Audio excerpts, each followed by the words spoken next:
Anda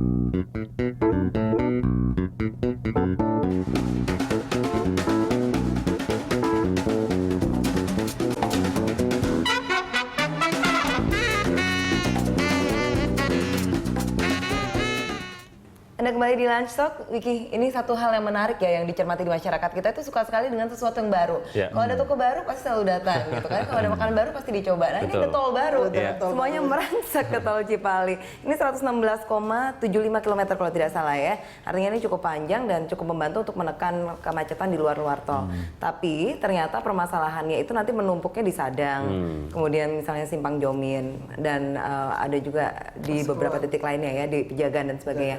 Ini bagaimana Pak untuk memecah konsentrasi penumpukan kendaraan di titik-titik tersebut? Ke siapa nih? Silakan Pak Gede. Ke saya. Ya. Jadi berbagai traffic management sudah dipersiapkan oleh teman-teman kepolisian dan juga teman-teman Dishub dan juga dari Dirjen Bina Marga. Tergantung situasi, pada saat jadi penumpukan di Pejagan misalnya, maka akan dilepas setelah pintu tol Pejagan. Alternatif terburuknya apa? Jika memang terpaksa harus dibuka exit tol Brebes Timur dalam rangka menghindari penumpukan itu, ya terpaksa kita gunakan. Oleh karena itulah maka sekali lagi ini tahapan terakhir lah. Kalau memang itu diperlukan, itu akan digunakan. Makanya pemerintah sekarang sedang paling tidak jalan itu bisa dilewati dengan istilahnya tingkat jalannya itu agregat A kalau nggak salah. Jadi dengan sirtu dan segala macam itu tapi tidak berdebu. Kemudian berbagai manajemen rekayasa lalu lintas dilakukan untuk mengalihkan arus. Misalnya bisa langsung begitu keluar pintu tol bisa lewat Pantura, kemudian ke kanan bisa lewat ke arah Brebes ke timur itu. Kemudian juga tentu berbagai jalan alternatif juga kita siapkan, dan rambu-rambu portable itu sedang disiapkan oleh teman-teman Dishub untuk memandu para pengguna jalan yang terpaksa harus dialihkan ke jalan-jalan alternatif. Jadi kalau tidak salah ada 7 model yang sudah disiapkan dengan berbagai pra-kondisi yang sedang disiapkan itu oleh teman-teman polisian dan Dishub.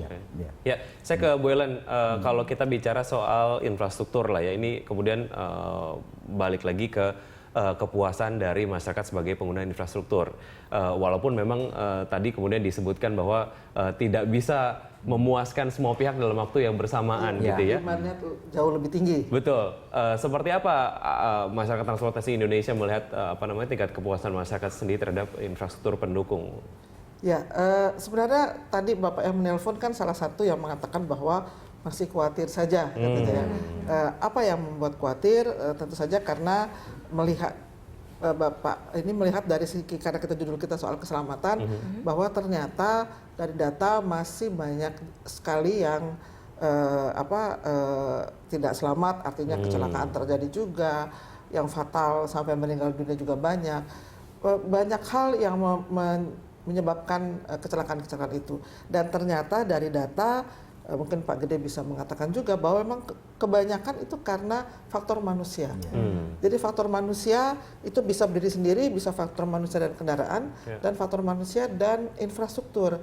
Jadi infrastruktur memang tugas pemerintah.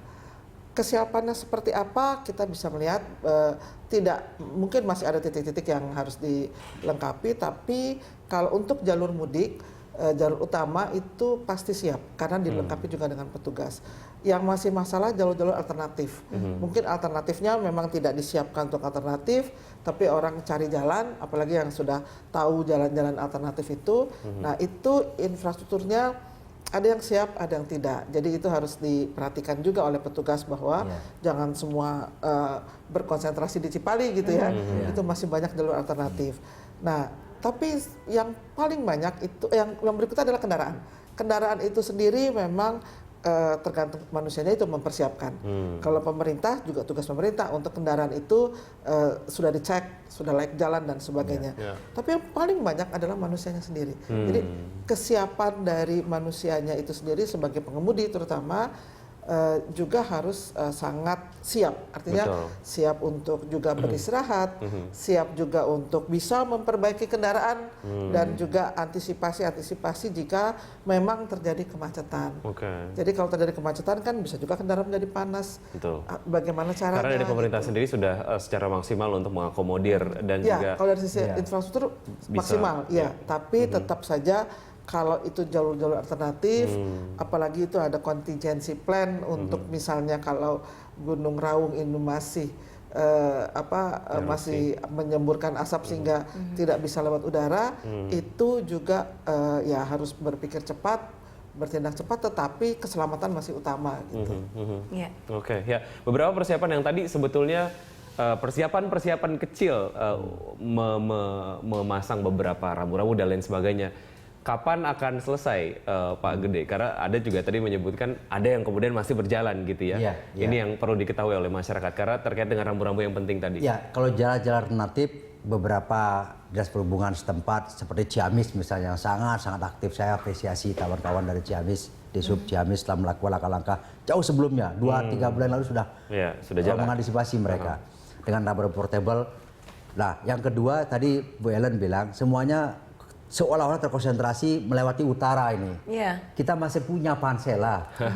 Ya, tolong jangan dilupakan juga itu. Jangan teman-teman para pemudik semuanya bergerak ke utara. Semuanya ingin nyoba Cipali. Kalau mau nyoba Cipali nanti aja yang begitu lebih. Ini hari biasa aja ya Pak ya. Ya, Pansela kita gunakan juga. Ya, kemudian alternatif di Pansela juga cukup banyak. Saya pernah dari Direktorat Keselamatan memasang beberapa spanduk ke sana untuk menyampaikan bahwa di lokasi-lokasi yang rawan longsor, kemudian potensi kecelakaan kita pasang cukup bagus lewat Pansela dan alternatif Pansela juga. Nah, masyarakat tahunya dari mana nanti? Misalnya adalah untuk Cipali sudah padat, kemudian sebaiknya menggunakan jalur yang lain. Ya, informasi itu bagaimana bisa diakses? Semalam itu kami diskusi dengan Pak Kakor Lantas, mohon izin Pak Kakor. Saya sampaikan memang kita harus aktif berkomunikasi dengan tim teman-teman di lapangan. Misalnya nih pada saat terjadi penumpukan di Pejagan tadi saya bilang atau bahkan penumpukan sepanjang tol Cipali, tolong arahkan itu ke jalan yang lama, yang Pantura. Jangan sampai Pantura ini kosong. Bu Ellen tahu khawatir sekali kalau Pantura agak lengang itu bahkan kecelakaan lebih tinggi loh. Karena kecepatan akan menjadi meningkat. Nah, kita siapkan di sana ada jembatan timbang Balonggandu, kemudian itu bisa digunakan untuk istirahat. Tempat-tempat istirahat, checkpoint juga di sana juga ada. Jadi betul komunikasi lewat alat komunikasi sekarang kan bagus-bagus tuh.